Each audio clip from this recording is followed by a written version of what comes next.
Welcome. Who's excited to be here? Me. Woo! All right. I want some energy tonight. This is about inclusion. We got to have some culture in the house, right? All right, so first, I am Shannon. I'm your moderator. I'm from Karat. I'm very excited to be here, but it is not about me. So first, what I'm going to do is I think it's really important to understand what inclusion means to each of the panelists before we actually start to talk about it. So first, Pooja, if you don't mind, tell people why you're here and what inclusion is to you. Sure. First off, I'm nervous and excited to be here. So I've qualified the excitement with a little bit of nervousness. Anytime in front of a large room, I feel really small and tiny. So I'm Pooja Brown, VP Platform Engineering for Stitch Fix. I'm a South Asian immigrant. I came here in 1997. I've managed to build a career in engineering management for the last 20 years or so at this point. I've been a part of various engineering cultures. I've managed to create ones, and I've belonged to various ones. I fundamentally believe that if you create a workforce that represents your customers, you will create a better product, no questions asked. Right? I've been a part of various US technology companies, and I feel like when the companies believed in that, really rooted themselves on it, they create superior products. I work for Stitch Fix. Stitch Fix is an online styling service, personalized styling service. We are committed to understand each one of you, right? And why I'm proud to work for this company today is because I feel like we've made a bet on our business model to have to be a diverse and inclusive workforce. Right? If we don't understand our customers, and if the way to understand our customers is to create diverse and inclusive cultures, we've failed at our jobs. So that's why I'm here, and I'd love to share some of my experiences with all of you. Great. Thank you. Mr. Danger. Okay, when I turned 18, I drove to the county courthouse and changed my middle name to Danger. I've never lived up to it, so those are the two questions I get. I'm pretty dull. This is the most impressed you'll ever be with me. It's all downhill from here. To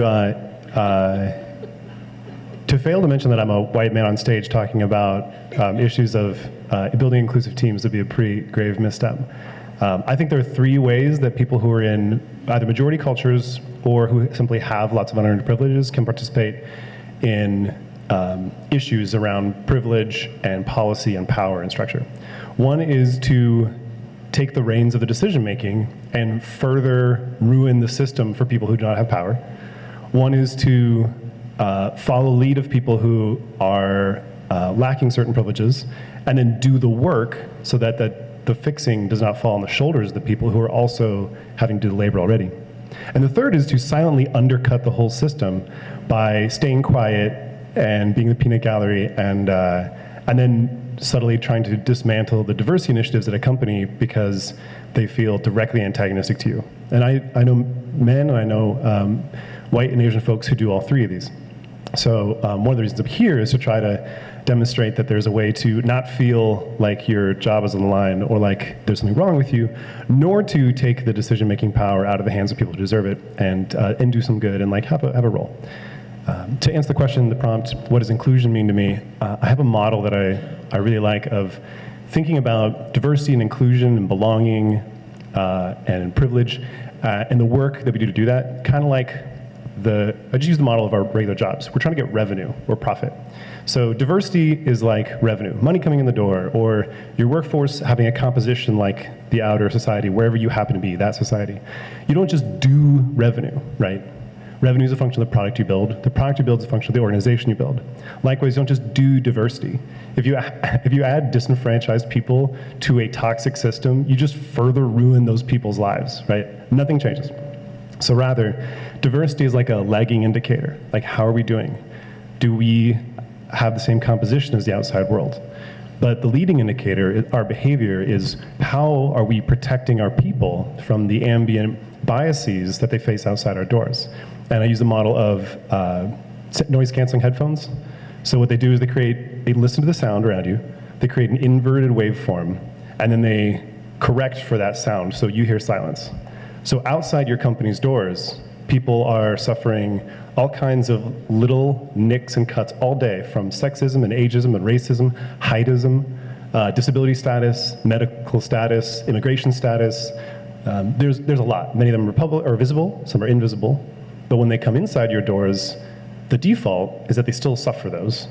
And by creating this inverted waveform, this like set of policies and structures and behaviors, doing the work of inclusion, you can create a place that doesn't have that. Over time, you should reach equilibrium with society outside, and diversity should match inside and outside your company. The oversimplification, but that's the model that I use.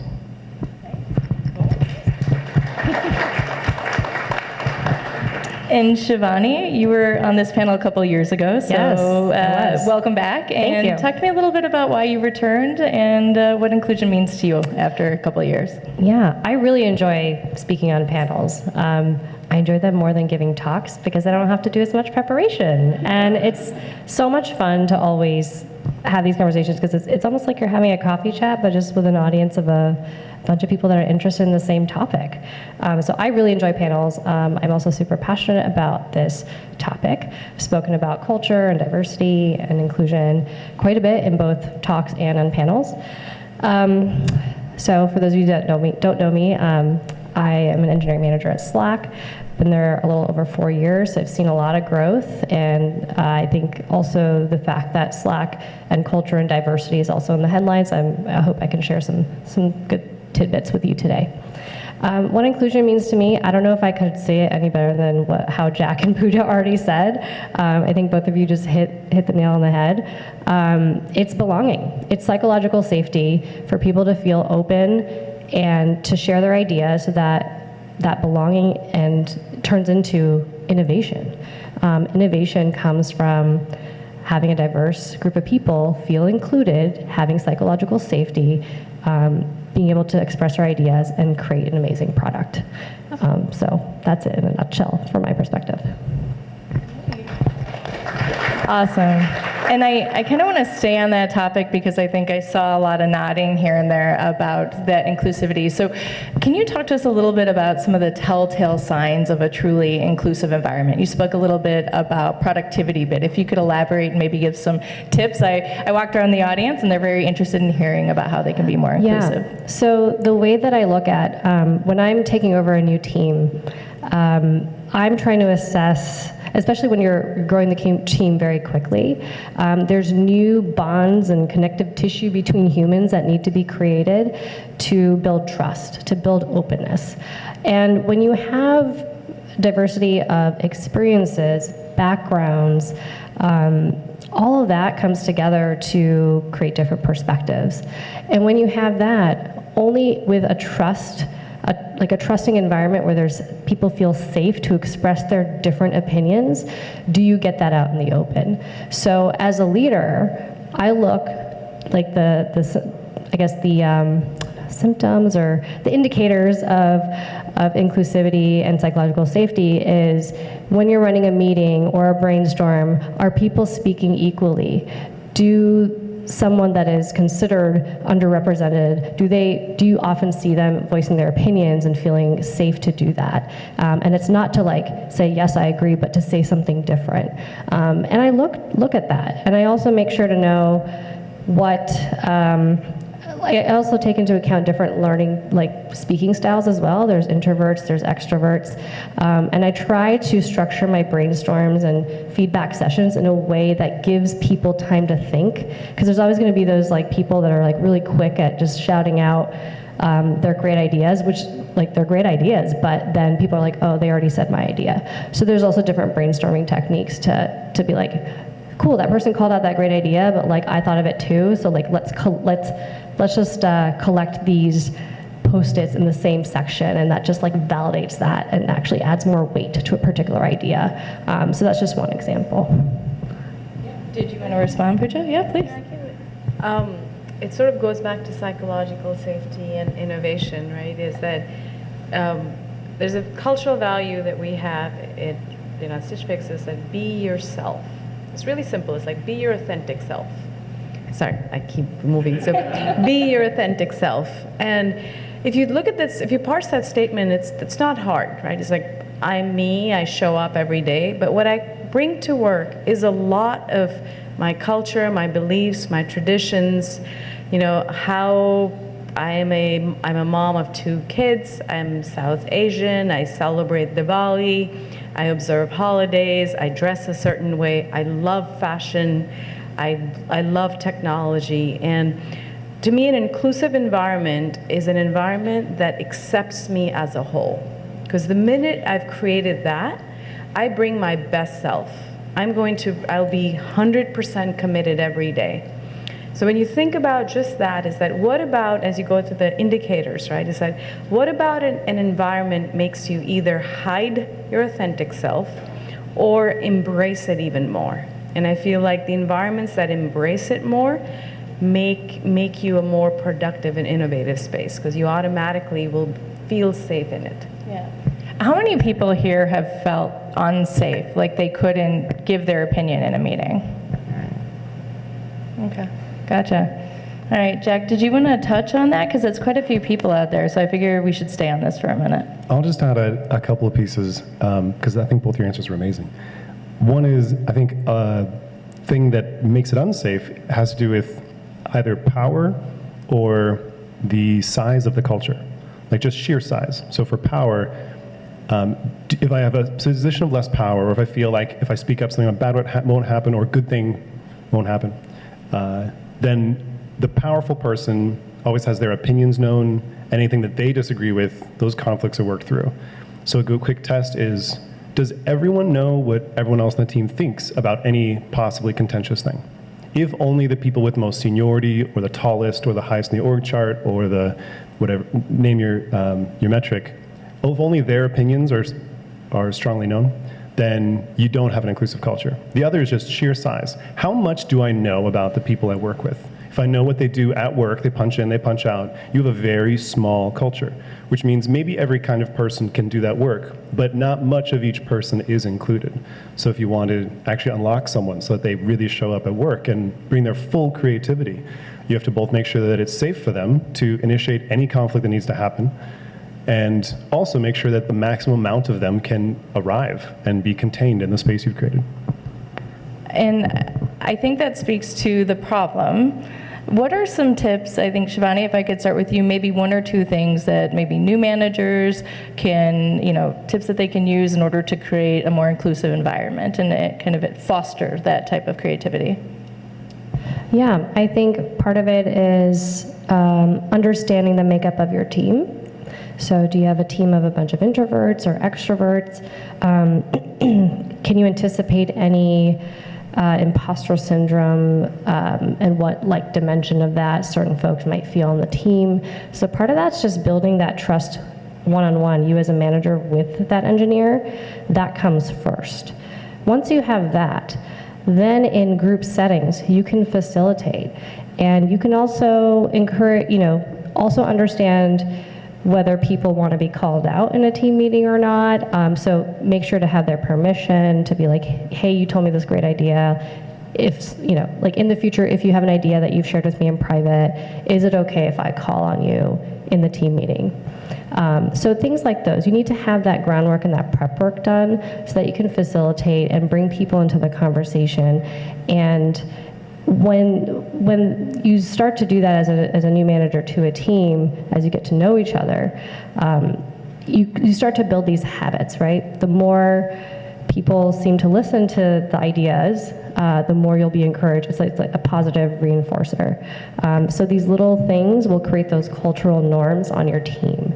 And that's basically what culture is. It's just a bunch of social culture, it's a bunch of social norms of a group of people that happen kind of unspoken and happen consistently. And Pooja, there's a few individual contributors here. Do you have any advice for them, ways that they can approach potentially their management team and, start to talk about being their authentic self and having a voice within their team? Yeah, it's sort of, I really like what Shivani was saying there, which is how do you establish a culture and norms of a culture, sorry. Yeah. I have an anecdote to share is, as a new manager, I assumed that feedback, like good feedback, is great to share with a large set of people, right? So you just assume that, you're saying something positive about somebody's contribution, and that's good. And I realized that it wasn't actually inclusive of that person's preferences, right? And like feedback can be good or bad. Feedback's a gift, I get that. But how you deliver it and really understanding how that person wants to receive it is an important part of creating an inclusive culture, right? I've gotten feedback around, some people don't like their promotions celebrated. And that's like, okay, that's interesting, but that's very personalized to that person. So those little things you have to build as a muscle, as EMs, with your team. To your other question of like, how do you create generally processes and frameworks that take away any bias that comes along with things like promotions, hiring, onboarding, job descriptions, right? It's like you have to act, this is beyond celebrating Diwali at your headquarters, right? This is in everything that you do. For example, like as an IC, like when you look at your engineering rubric, and I hope that everybody here has an engineering rubric. If there's a way to create a toxic culture, it's to not have that engineering rubric, right? It's because people don't know, why are people getting promoted? Am I doing well? Like, what do you fundamentally want? You want to know that you are doing your job, and if you're not doing your job, you're empowered to go address that, right? And I feel like engineering rubrics to some extent are almost that sort of embodiment of your culture, is how do you take out any bias from the system and really focus on capabilities and opportunities that people have, right? And when you look at these engineering rubrics, do they speak to you? Does it make sense of what the next step is for your career? And does it give you feedback on whether you're doing the right thing or not? That's one systematic way to remove bias from the system, because promotions and feedbacks are very critical to your culture.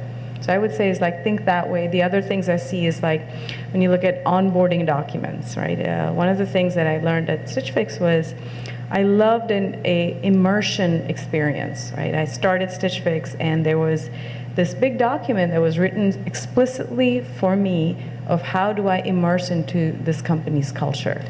That onboarding experience is really important to create an inclusive environment for every new person that comes in. Right? Think about right now as an EM, how much time do you spend in onboarding your new hire? Do they come into a factory and there is, Git access and your editors to work on and boom, or do they really immerse into the experience of joining your company?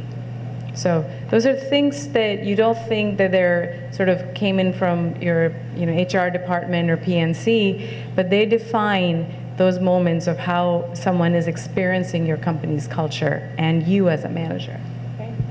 And Mr. Danger, I've seen online on Twitter, if anyone's been following Mr. Danger on Twitter, we know that he likes to kind of start conversations around diversity and talk to people and give tips and tricks. So did you want to touch on that a little bit here? Both tips and tricks. Tips and tricks.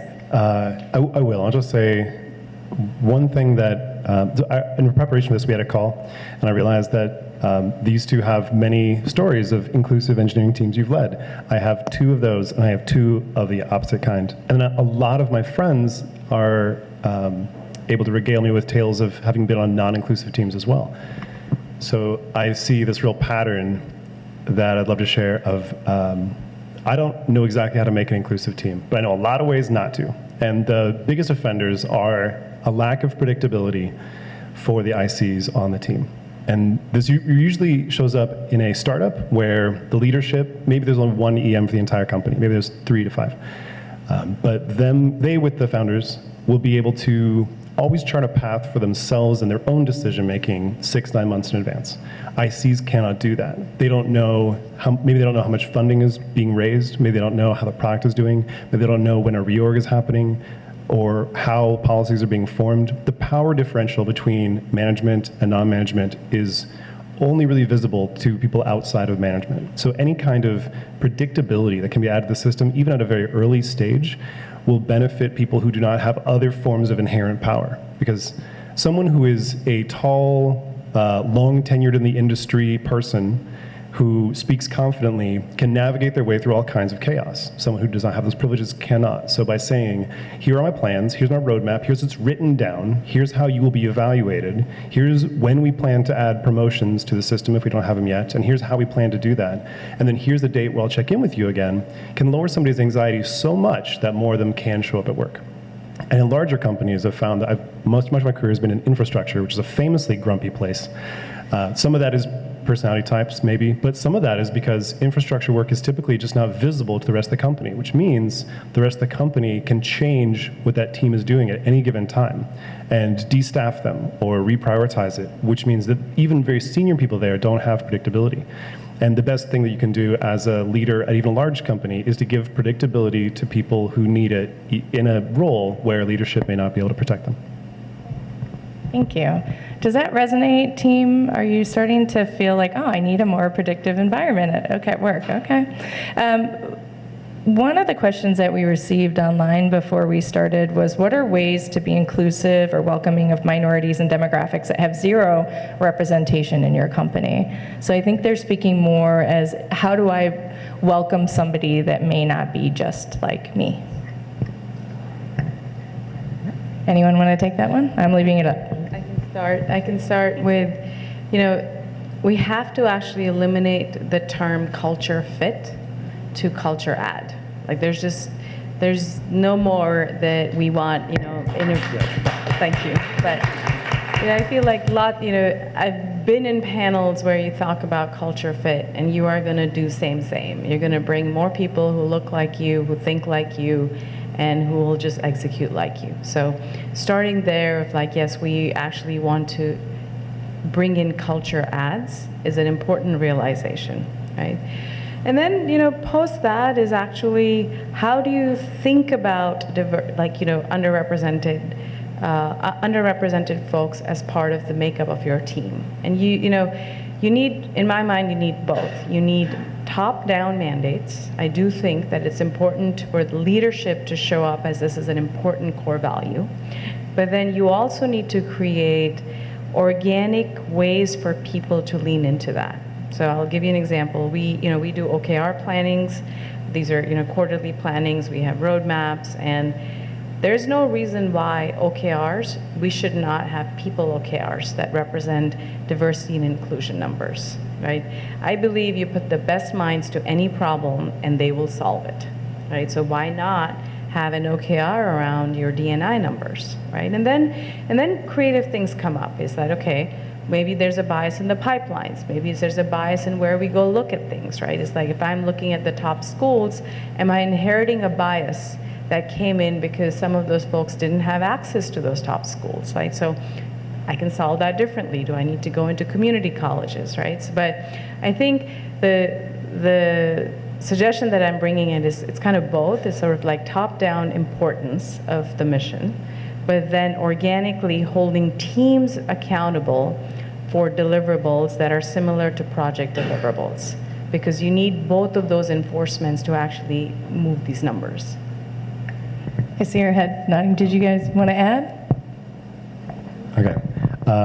To people with OKRs, I would say another thing you can do there is the person who's responsible for the inclusion in an organization is the leader of that organization. A diversity head at a company can do a lot of advice giving, can do a lot of teaching. Structural changes are outside of their mandate. The CEO is the one person who's responsible for D&I goals, and in engineering, the CTO, and in your team, the EM. And making sure that the person who is in the org chart, in line to the CEO, is held responsible, is, I think, critically important, because if you have to cut something, you always cut somebody else's priorities, not the ones you're evaluated on. So making it part of their own higher promotion system and reward system, compensation, is really important. The other thing is, I believe that every time somebody joins a team or a company, or leaves a team or a company, there has to be a ritual of some kind around that.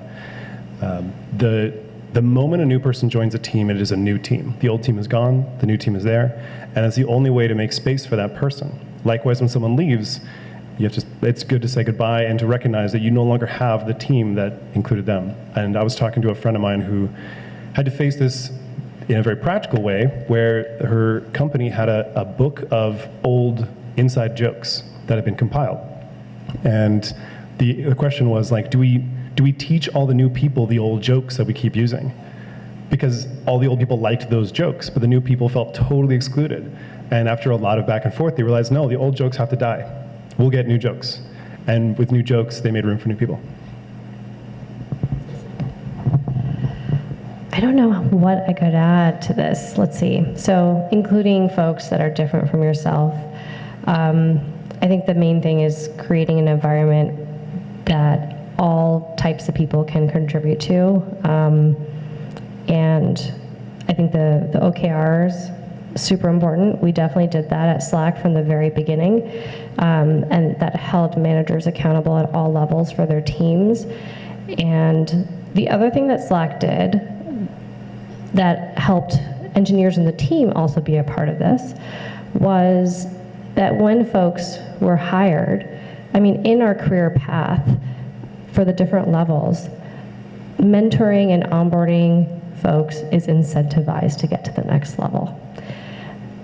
To go from a junior engineer to a senior or staff engineer, we directly call out like a huge portion of that is weighted is how are you leveling up your team and teaching your team those skills so that they know the tips and tricks of doing engineering as well as you are. And because that's incentivized, that creates like, let me teach you this thing. I'm happy to help. I'm happy to, explain the context of why we chose this architecture, and to catch you up on some of the decisions we made, even though we're like halfway through the project and you're joining the team. So that it's not all on the manager. I think there should be incentives in place for the team members themselves to also want to be a part of that. Yeah, and Shivani, I kind of want to stay on that because we also got a question around how do you get your leadership team bought into the value of promoting inclusive teams? And so do you want to speak a little bit to that as leaders? What would you suggest? The value of promoting inclusive teams. Oh, you mean just the fact that folks are involved in all yeah, this? People are really wondering, okay, this sounds amazing, but I'm an individual contributor. We don't necessarily have, I'm not a part of OKRs. We don't have the infrastructure in place. How do I convince my leadership team that this is important? I have a great example of this. So it's just left me. So it's really important because for the engineers, it's important for the engineers to understand this because it's actually a force multiplier. If you can teach someone about how to architect more complex features and product sets, then that actually frees up your person that's more experienced to actually think about what are other problems that are worth solving that we haven't identified yet. And so the more you kind of have this trickle, if at every level they're empowering and raising up the level below them and growing them, then that frees up that level to think at that next level. And so you actually have this graduating class at every level and people continuing to move and grow up the chain and be more productive and adding more value to the company. So that's how I think about it.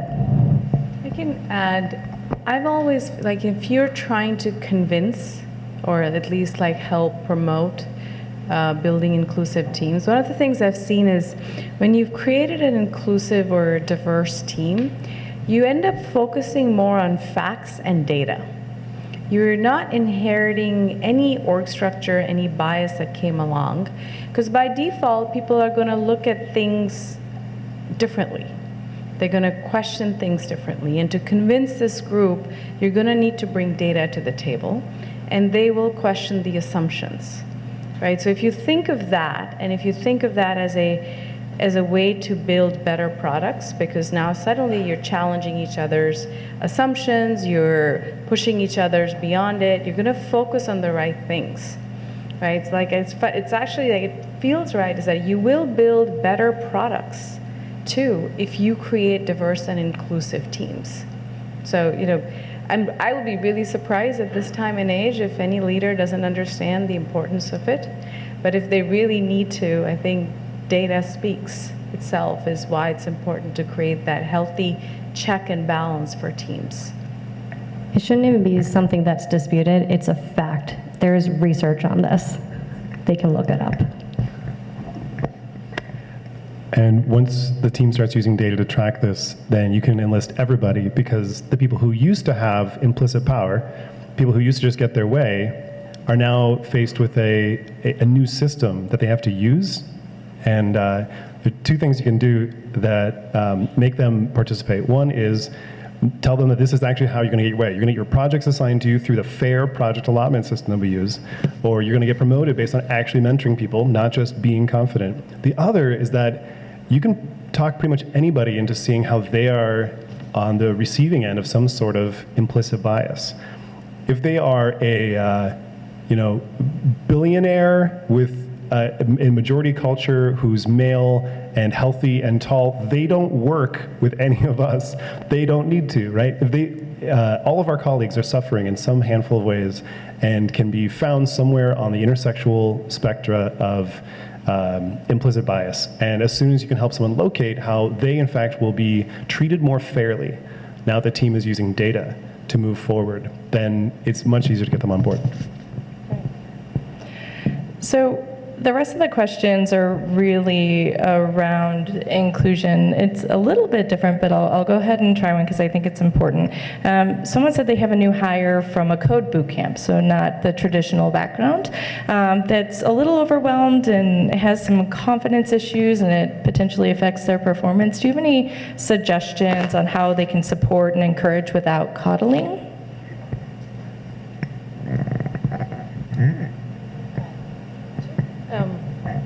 So I mean, it sort of goes back again to how you think about project allocation, mentorship, immersion programs, right? Is when you're bringing in folks from code boot camps, right? Is those are folks who have made a decision to change their career and get into something, which means, the coddling word sort of is weird to me. Like, it's more they're going to need support. Right? Then they're just going to need it, right? Is because they took a big step for a second chance to decide to do something new, and as they enter the workforce, you have to be an environment and a team to help support that, right? And which is why, like, you call it coddling or not, they're going to need some amount of mentorship.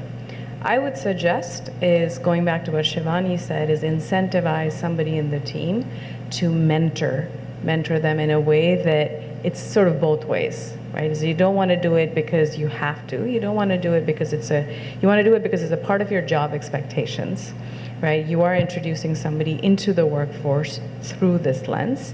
You're responsible for their success. And on the other end, the person coming in doesn't feel like they're getting a favor, right? The last thing you want is them starting to apologize for the attention that they need as you go through it. Right, so make it as an explicit requirement for somebody to get to their next level, and make it easy and a deliberate effort for the person that's coming in. I'm going to add to that. All that is true. One thing I've done, we've had several generations of interns and boot camp grads. So even for interns and boot camp, like either one, when they're joining my team full time, I try to find other folks that were maybe in that same position in the company like a year prior or even 6 months prior. So they might be like an additional like onboarding buddy, but just someone that they can talk to like relate experiences and to be like, oh, how did, like I felt the same way, and just someone that they can relate to throughout that path. And then also have a role model of like, oh, that person is at that next level after a year. Like they're not an associate new college grad, but like level, but they're the next level at an engineer, or even a senior engineer after several generations of folks. And just having that also gives folks the confidence like, oh, that person went the same path that I did, and they're doing great. And I have someone that I can talk to when I feel insecure. Jack, did you want to add? I've hired bootcamp grads into teams without a very, very specific charter 4 times now, and I think each one of those I did a disservice because they encountered a team that had a lot of implicit patterns and fit into the org chart in a way that was really implicit, which meant that they could do the greatest work, but because it didn't look exactly like the work the people next to them were doing, they couldn't feel like they were succeeding, and their teammates often didn't. And it wasn't until with each person we found a way to recharter the team in 3 cases, or create enough structure that everyone could see this is the work the team is doing. Here's how we measure whether that work is succeeding. Here's the work that person is doing and how it fits into the whole. And then they got the respect they deserved and the support they deserved, because nobody wanted to support someone working on something that wasn't quite like fitting into the roadmap. The other thing I'll say is definitely hire boot camp grads. If you can learn to code in 2020, like, you are phenomenal. We all learned when it was way easier. Well done. So it looks like we have quite a bit of participation from the audience. I am going to leave all of you to answer questions, and I'll read the questions from over there, okay? So thanks so much. All right, at the top. Okay, you talked a lot about building inclusive teams. What are some ways of discouraging anti-patterns? Jack, this is right up your alley. All right.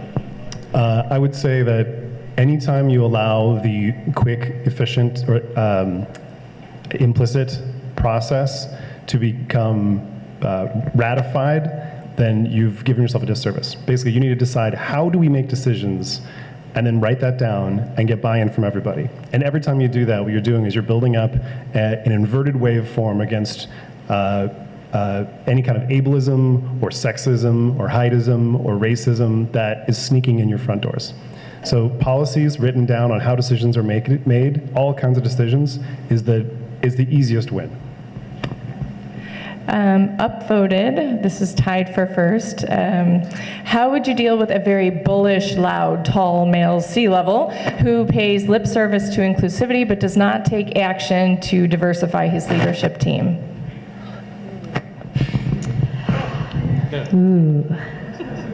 So I think it's important to raise that to either, like, it depends on your company, whether you have a D&I person or you've got HR or people partners or whatever, but does the entire leadership team, have they gone through ally training? Do they know what their blind spots are? That's something that I really appreciate that Slack has done several times. Actually, the first time was back in like 2015. Like, it was way early in the company, and we've continuously done it, and actually now it's just a required part of our manager training, that you have to go through this. And that also meant the people in the executive leadership that were already there. And I think part of it, sometimes it's just awareness to begin with.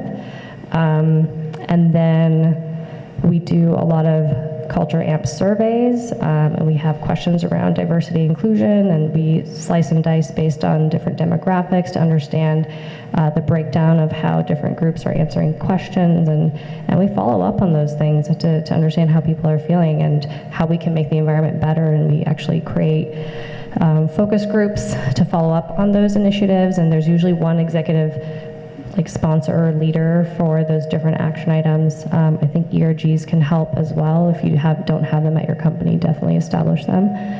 So there's a community of people that can advocate for these things as well. And that can also include allies. It doesn't have to be, for me as a woman, it doesn't have to be just women advocating. It can be men that are also advocating. And so I think part of it's awareness and having like a level set for everyone in the company, not just certain people. Great. We're going to do 2 more, and we have a great question. Pooja, you spoke a bit about data-driven decisions and bringing data. One question that's been upvoted is how to measure success for programs aimed at increasing inclusiveness. I think you have to decide how it fits into your company's culture, right? I can't, it's hard to answer the question in abstraction, right? Is that inclusion means different things to each company, but I would say is that you should set yourself a goal, and whatever that goal is, meet it. And get into a pattern of meeting that goal. That way is you're building a muscle around inclusivity as an important value in your system, right? It's like, somebody asked, it's like, what's the first thing you can do to influence, the tall white executive? And if you're in a position of, you're an EM and you have headcount, right? Make a decision that you're just going to hire a diverse headcount. That's your decision. It's nobody else's decision, right? You can be pretty explicit about it, that this wants to help move our diversity numbers. There's no law against that. And go create a pipeline just for that. Right? There are times in my career I decided that I'm going to hire a woman in this role, period. And it's going to be hard, and I might miss some deadlines, and I'm going to have to figure out how to work that. But those little decisions, that thing, mattered somewhere. Right? And this is how you can influence the larger system. So I guess the question is sort of like, I don't know what the right goal is, but set one and meet it. And that will unlock the next set of challenges that you have to face. No, that's great. Okay, one more question, and it is a do you have experience question, but I think we can, add a little bit. But do you have experience pushing for diversity inclusion with remote teams? And we did receive quite a few questions around remote teams, and I know, Jack, that's a bigger conversation, but is there any high-level maybe feedback you can give before we do breakout sessions? So diversity inclusion for remote teams? Yeah, for remote teams. Yeah, so part of, when I was at IBM prior to Slack, I worked with teams all around the world, in Singapore, in Europe, the East Coast, the West Coast. And part of that is understanding the different cultural norms. Specifically, when I had to work with a team in Japan temporarily for my project, I had to understand the cultural norms in Japan. Like I was prepped by my director of engineering that even though I had engineers that I was borrowing from another team to work with me and my team, because I didn't know them, I could only use their last name. I had to use son, and only until they said that I could call them by their first name, even though I was a manager, and they were reporting to me. IBM has like a matrix organization. So that's an example of just understanding cultural norms, understanding what would not offend people, and make people feel more comfortable. And yeah, I think I'll just stop there. I can No, go ahead, please, I can Pooja. add to it is I think that's a great example of running distributed remote teams. I also think that it might not be different countries. It might just be different time zones, right? And how do you create inclusive cultures for distributed teams? And that's not an easy job, right? It's hard because, if you are a company with HQ, like a headquarters out of a certain location, and you have other satellite locations or distributed locations, how do you make sure that they're all receiving information at the same time? Like usually that's the problem of how information is disseminated. So going back to like what Jack was saying is like describing decisions, right? It's like writing decisions, getting feedback. So there is no advantage of being in one location versus the other. The sort of one thing that I've been trying here at my current role is doing my all hands entirely distributed. Right, which means that there is no advantage of somebody being in person at HQ. Very different experience when I'm less nervous because I don't have 200 people looking at me. But the other thing is like everybody is processing information at the same wavelength. Right? So if you think about that as like, okay, how do you think of this as not one HQ versus distributed, just that the entire team is actually distributed? What would you change about your cultural norms of your team? You will most likely write a lot more and change timings that work globally versus 9 a.m. HQ. So I would add to that. That's totally true. I also switched around my stand-up meetings. Twice a week. They would, for Europe, it would be at 9 a.m., so it could include West Coast, and Singapore would be at 5 or 6 p.m. to include Singapore 2 days a week. And you can't have more than 2 time zones working on one project. It's just impossible. So I had a whole system figured out, different days of the week. But then also for these different teams to not feel like they always have to answer to headquarters as well when they're working on projects. So do these other satellite teams, do they have a thing that they own? Is there a system or a feature set or something that they can own and make decisions independently? I think that's super important too for their identity and their culture and to empower them and not feel like second-class citizens. Mr. Danger, any final remarks? I really don't want us to end with me, but I think that the things that run a good remote company are actually all the things you need for inclusion. Do you write stuff down? Is there any sense for who talks when? You know, Zoom has a little like raise hand feature. The more you write stuff down, the less social anxiety gets in the way. There's just so many wins. If you can run a good remote team, you can just do the same thing in an office and you got a good inclusive team most of the time. The other thing I'd say though is that your composition goals should be relative to the place where your people are. It's not a matter of getting some sort of like canonical, platonic ideal of a demographic breakdown in your company. The ideal is that anybody who is around could work there and succeed because you are fair. So if you're starting an office in Nairobi, which is a great idea, expect not to have many white people, but do expect to have 50% women. Like, understand where you are and who's coming in the doors. All right. Did everyone have fun? Yay! All right. So let's give a round of applause to our panelists.